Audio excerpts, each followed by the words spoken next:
Assalamualaikum warahmatullahi wabarakatuh. Perkenalkan, kami dari kelompok 9 yang beranggotakan Hania Retnaningrum dengan NIM 18016620092. Saya Meizara Anissa Putri dengan NIM 18016200009.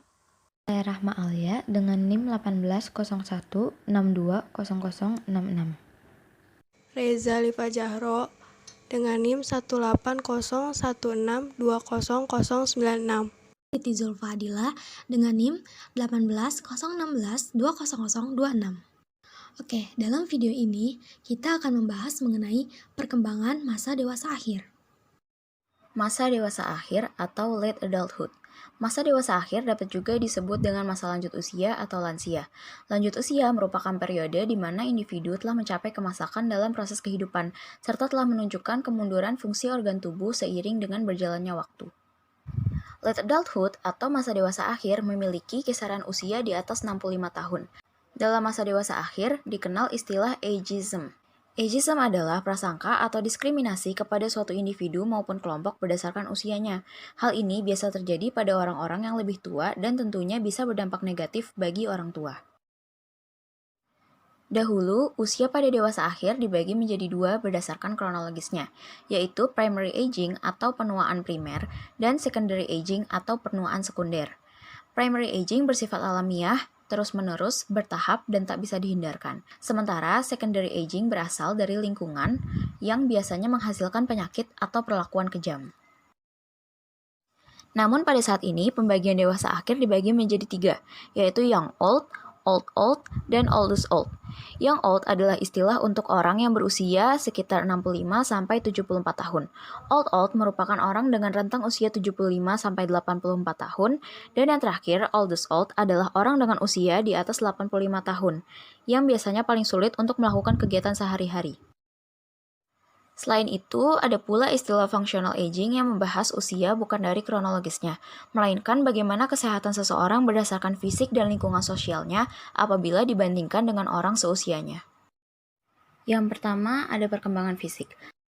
Life expectancy atau harapan hidup adalah rata-rata umur seseorang yang kemungkinan akan terus hidup. Harapan hidup ini didasarkan pada rata-rata longevity atau durasi atau rentang kehidupan suatu individu. Angka harapan hidup nantinya dapat digunakan dalam menentukan angka kematian. Tren dan faktor harapan hidup. Yang pertama ada perbedaan gender. Biasanya perempuan hidup lebih lama dibanding laki-laki. Hal ini terjadi karena berbeda dengan laki-laki yang cenderung perokok, peminum, dan suka terpapar zat berbahaya, perempuan cenderung merawat dan peduli dengan dirinya, memiliki dukungan sosial yang tinggi di sekitar, dan meningkatnya status sosioekonomi.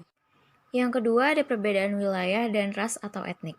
Belum banyak alasan mengapa ras atau etnik menjadi faktor harapan hidup, namun diyakini bahwa salah satu alasannya adalah dari gaya hidup masing-masing ras.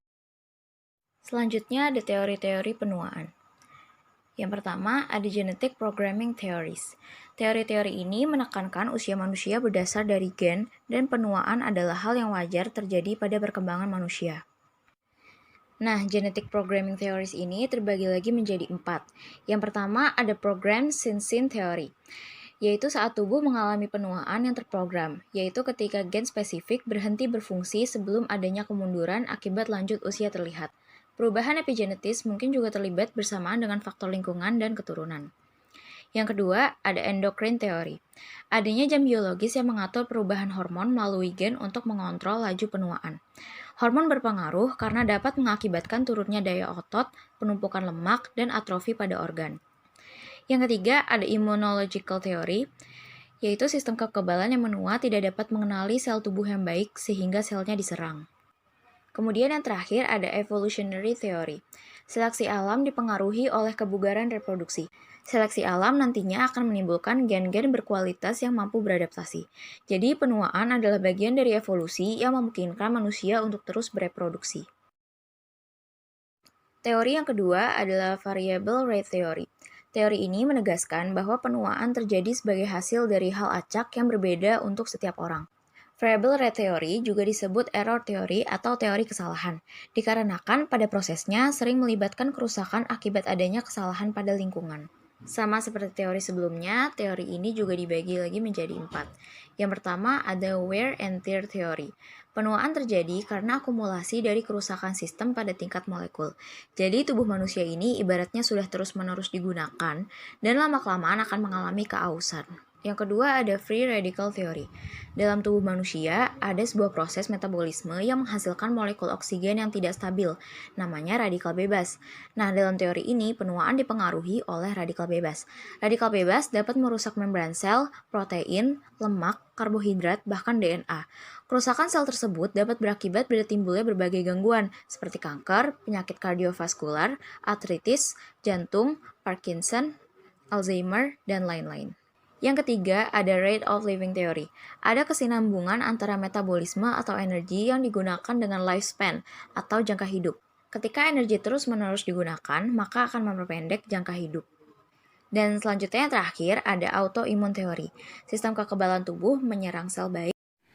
Selanjutnya kita akan membahas mengenai perubahan fisik. Hal pertama yang akan kita bahas adalah perubahan organik dan sistemik. Perubahan yang terjadi pada sistem organik dan sistemik berbeda di setiap orang. Ada yang menurun dengan cepat dan ada juga yang tidak. Meskipun demikian, ada pula yang memang berhubungan dengan usia. Contohnya paru-paru yang mengalami penurunan volume, atrofi otot yang melibatkan pernapasan, dan juga penurunan kemampuan silia. Silia itu struktur yang membersihkan lendir atau kotoran pada paru-paru. Penuaan yang diikuti dengan stres dapat menurunkan fungsi kekebalan tubuh yang bisa menimbulkan infeksi pernapasan. Pada orang tua juga terjadi penebalan dinding otot jantung dan katup. Fungsi dari otot jantung dan katup adalah mengontrol aliran darah. Jika terjadi penebalan, maka bisa saja tidak terbuka dengan sempurna dan akan menghambat aliran darah. Lebih lanjut, masalah menelan makanan, sembelit, dan gangguan pencernaan lain yang juga dapat terjadi. Reserve capacity adalah kapasitas cadangan yang membantu sistem tubuh berfungsi secara maksimal saat menghadapi stres. Seiring dengan bertambahnya usia, tingkat cadangan ini menurun sehingga kebanyakan lansia tidak dapat melanjutkan aktivitas fisik yang berlebih seperti dahulu kala. Contohnya misalnya dulu pas muda masih bisa ngerjain pekerjaan rumah tangga dengan mudah. Sedangkan ketika sudah berumur lansia, menyapu lantai kamar saja sudah terasa lelah. Perubahan fisik yang kedua yang akan kita bahas adalah otak yang menua. Dengan bertambahnya usia, ada penurunan kemampuan otak untuk memproses informasi dengan cepat dalam fungsi eksekutif maupun memori episodik. Biasanya, otak mengalami penurunan berat sebanyak 5-10% di antara usia 20-90 tahun. Begitu pula dengan volume otak. Penuaan juga dikaitkan dengan menurunnya produksi neurotransmitter dopamin karena hilangnya sinapsis. Dopamin berperan penting dalam tubuh sebagai pengontrol atensi. Selubung mielin yang menipis juga berperan dalam penurunan kognitif dan motorik. Tidak semua perubahan di dalam otak bersifat merusak atau menurun. Peneliti telah menemukan bahwa pada otak yang sudah tua dapat melahirkan sel saraf baru dari sel induk atau neurogenesis. Buktinya terlihat dari hipokampus yang berperan dalam pembelajaran serta memori dan bulbus olfaktori yang berperan dalam penciuman. Sel baru tersebut muncul apabila ada aktivitas fisik yang diikuti dengan tantangan kognitif. Peneliti juga menyebutkan faktor lain seperti obat-obatan dan juga stres. Perubahan fisik yang ketiga yang akan kita bahas adalah mengenai fungsi sensoris. Fungsi sensoris pertama yang akan kita bahas adalah mengenai penglihatan. Seiring bertambahnya usia, terjadi penurunan ketajaman visual, penglihatan warna, dan juga persepsi kedalaman.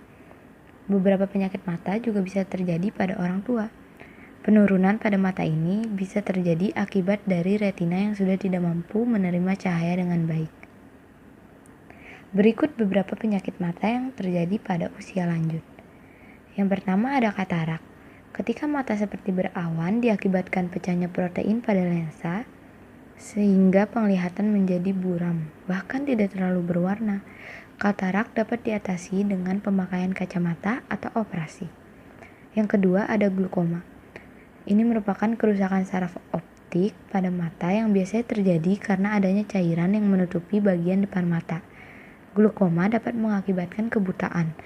namun bisa diperlambat dengan penggunaan obat tetes mata, pil, dan juga operasi. Fungsi sensoris kedua yang akan kita bahas adalah mengenai pendengaran. Sama seperti penglihatan, pendengaran juga mengalami penurunan. Menurunnya pendengaran secara drastis dialami pada lansia berusia di atas 75 tahun.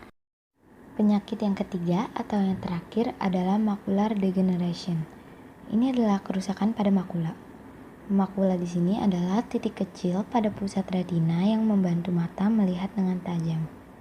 Sel-sel retina di sekitar makula mengalami penurunan, dan pusat retina mengalami kehilangan kemampuan untuk melihat dengan tajam.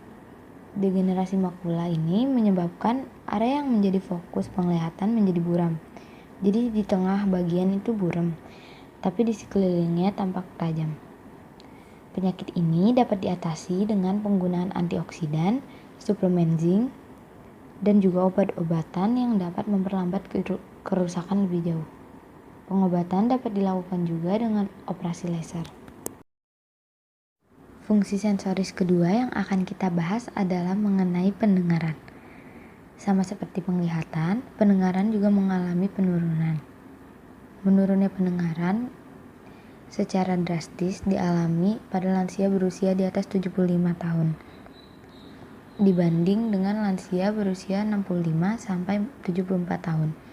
Penurunan daya mendengar umumnya belum terjadi pada dewasa madya. Mungkin hanya terjadi sebesar 15%. Kemudian, gangguan pendengaran dibagi menjadi dua. Yang pertama ada conductive hearing loss, yang kedua sensorineural hearing loss. Kita bahas yang pertama dulu. Conductive hearing loss biasanya terjadi akibat adanya kerusakan pada telinga bagian luar atau bagian tengah, sehingga mengganggu transmisi suara dan konversinya menjadi getaran. Yang kedua, sensorineural hearing loss.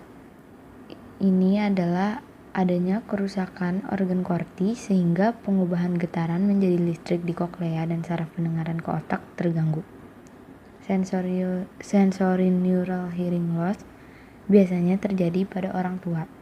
Meskipun tak bisa dipungkiri baik konduktif maupun sensorineural dapat terjadi bersamaan. Alat bantu dengar dan implan koklea dapat membantu mereka yang kehilangan fungsi pendengaran. Fungsi sensoris yang ketiga yang akan kita bahas adalah mengenai penciuman dan perasa. Kita akan membahas mengenai penciuman terlebih dahulu. Ada banyak teori tentang mengapa semakin tua semakin sulit untuk mendeteksi bau. Kesulitan dalam indera penciuman bisa terjadi karena semakin tua bulbus olfaktori dan reseptor olfaktori, sehingga mengalami penurunan fungsi. Disfungsi olfaktori ini dikaitkan dengan banyaknya sel reseptor yang mati. Kemudian kita akan beranjak ke topik perasa. Semakin tua, produksi saliva semakin menurun, ditambah lagi dengan hilangnya gigi, sehingga para lansia harus menggunakan gigi palsu. Nah, hal yang seperti ini dapat mengganggu sensasi rasa. Hilangnya rasa pada penuaan merupakan hal yang normal, diakibatkan adanya perubahan membran sel rasa yang melibatkan sel reseptor dan saluran ion.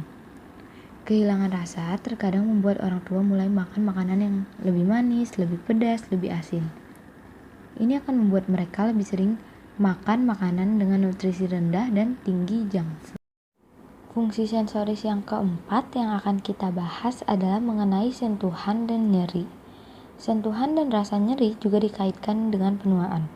Biasanya orang tua lebih sensitif terhadap sentuhan pada upper extremities, yaitu bahu, pergelangan tangan, dan semacamnya, dibandingkan pada lower extremities, yaitu pergelangan kaki, lutut, dan sebagainya.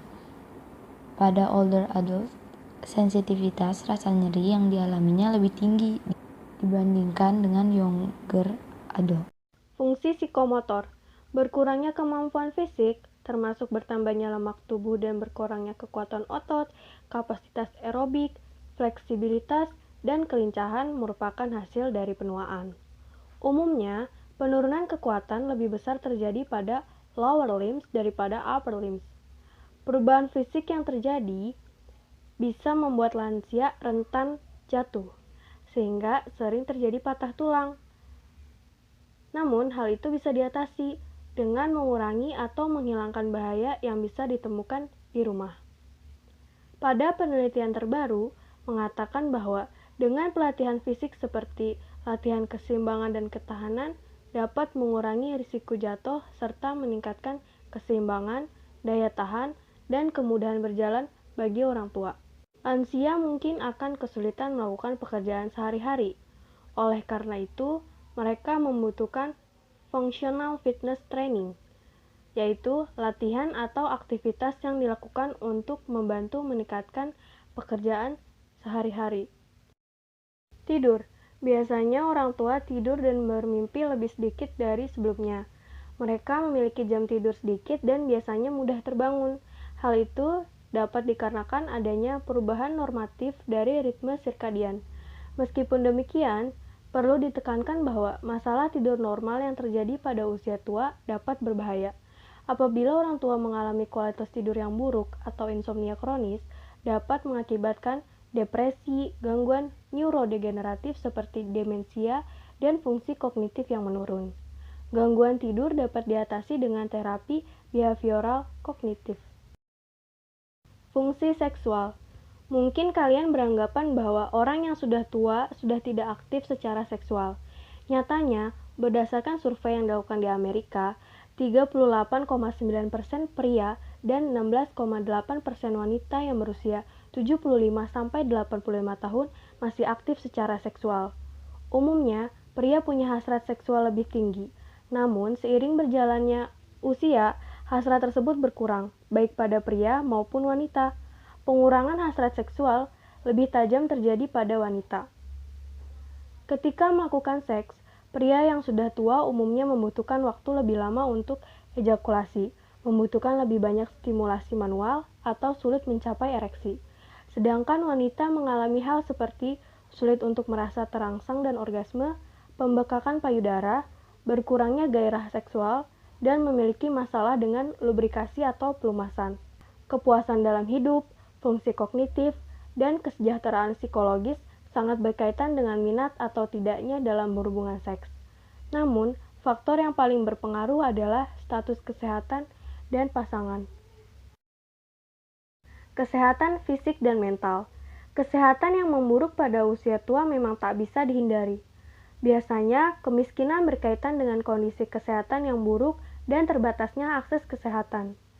Artritis, diabetes, tekanan darah tinggi, penyakit jantung, depresi, dan stroke merupakan contoh penyakit yang berkaitan dengan kemiskinan pada lansia. Hal itu dikarenakan mereka hidup jauh dari tingkah laku sehat. Ada 6 penyakit teratas yang mengakibatkan kematian di Amerika. Penyakit jantung, kanker, penyakit pernapasan kronis, stroke, Alzheimer, dan diabetes merupakan kondisi kronis. Kematian yang disebabkan hal tersebut dapat dicegah dengan pola hidup sehat. Gaya hidup yang meningkatkan kesehatan dan umur panjang. Yang pertama, aktivitas fisik. Olahraga teratur membantu mengurangi perubahan fisik yang dikaitkan dengan penuaan normal. Olahraga mampu menguatkan jantung dan hati serta menurunkan stres. Selain itu, olahraga juga membantu menjaga kecepatan, stamina, kekuatan, dan keseimbangan. Yang kedua, nutrisi. Nutrisi memerankan peran penting dalam rentan tidaknya terhadap penyakit kronis. Pada lansia, penaikan maupun penurunan badan berlebih tidak baik. Kelebihan lemak tubuh dapat mengarah pada beberapa jenis kanker.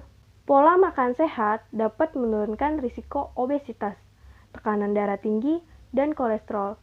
Makan makanan seperti minyak zaitun, biji-bijian, sayuran, dan kacang-kacangan dapat mengurangi risiko kardiovaskular. Apabila hal itu dikombinasikan dengan aktivitas fisik, tidak minum alkohol berlebih, dan tidak merokok, dapat memiliki peluang hidup 10 tahun ke depan dari semua penyebab kematian dilihat dari segi kesehatan. Masalah mental dan behavioral. Yang pertama, depresi. Lansia yang mengalami depresi dapat diakibatkan dari faktor genetik. Kerentanan dapat bertambah dari pengaruh gen dan pengaruh lingkungan. Pelecehan atau pengabaian pada masa kanak-kanak juga menjadi penyebab depresi pada usia lanjut. Pengalaman seperti penyakit kronis, penurunan kognitif, perceraian, perpisahan, dan hidup menjanda juga berperan. Depresi dapat diobati dengan obat antidepresan, psikoterapi, maupun keduanya. Olahraga teratur juga dapat mengurangi risiko depresi. Yang kedua, demensia. Demensia merupakan gangguan fisiologis yang menyebabkan penurunan kognitif dan perilaku sehingga mengganggu aktivitas sehari-hari. Penurunan kognitif penderita demensia dapat berupa hilangnya memori, kesulitan dalam berkomunikasi dan berbahasa, agnosia, dan apraksia.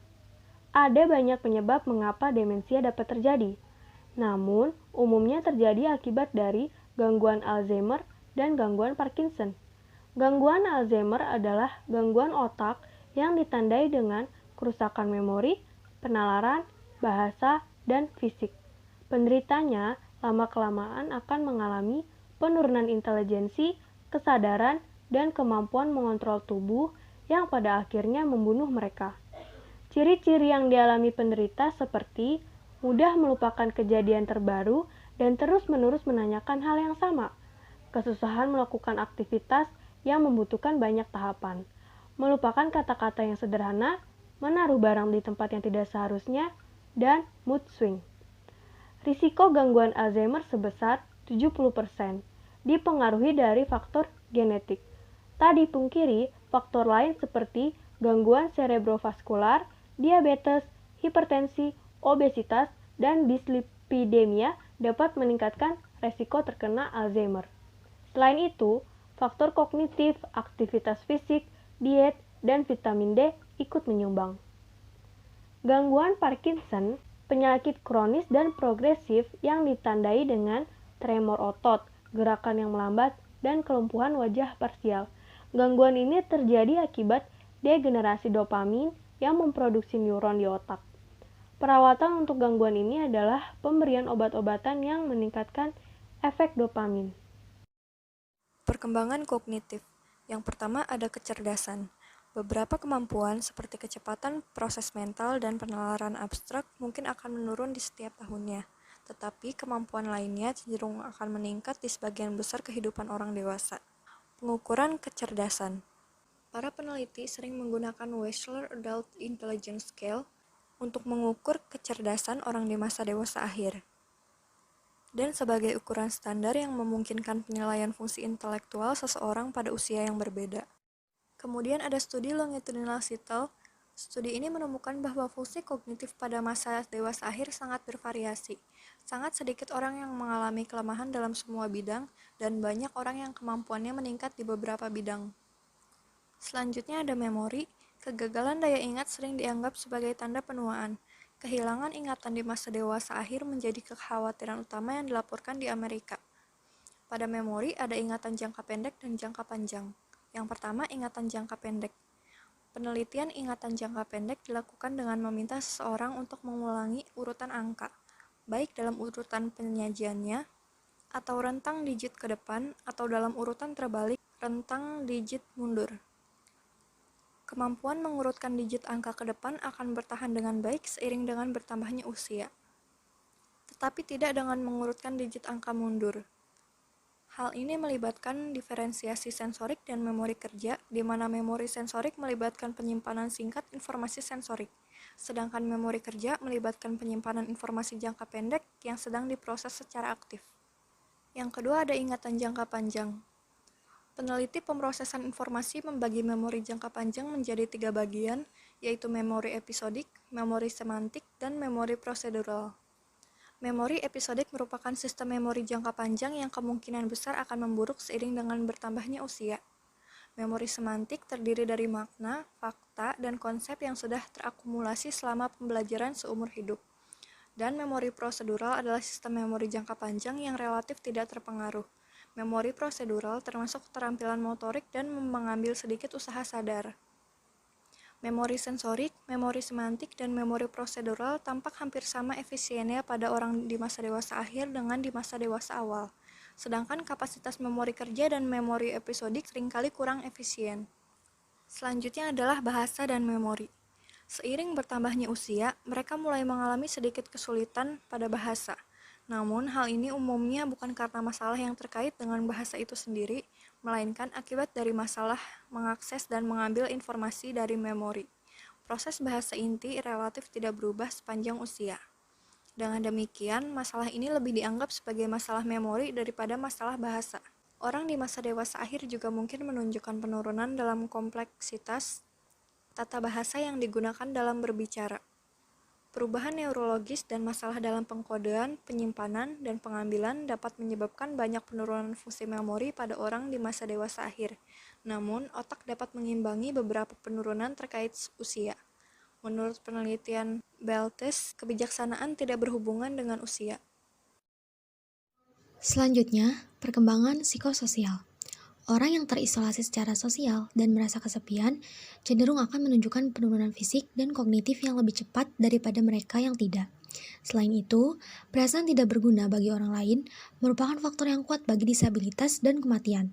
Sebaliknya, ikatan sosial yang kuat dan positif secara harfiah bisa menjadi penyelamat. Namun, agar menguntungkan, sebuah hubungan harus berkualitas baik.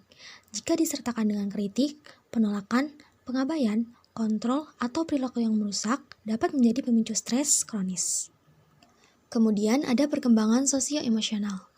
Teori perkembangan sosio-emosional. Teori Erikson. Integrity versus despair.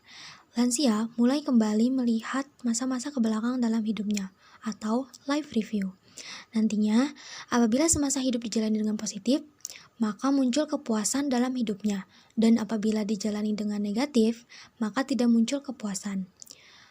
Teori aktivitas. Semakin aktif lansia, semakin mereka puas terhadap hidupnya. Teori selektivitas sosio-emosional.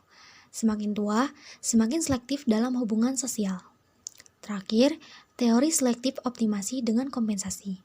Penuaan yang baik bergantung pada seleksi, optimasi, dan kompensasi. Kemudian, perkembangan sosial. Dengan bertambahnya usia dan perubahan fisik yang semakin menua, seseorang secara perlahan mulai melepaskan diri dari kehidupan sosialnya karena berbagai keterbatasan yang dimilikinya. Hal itu juga mengakibatkan lansia kehilangan peran di tengah masyarakat. Perkembangan emosi.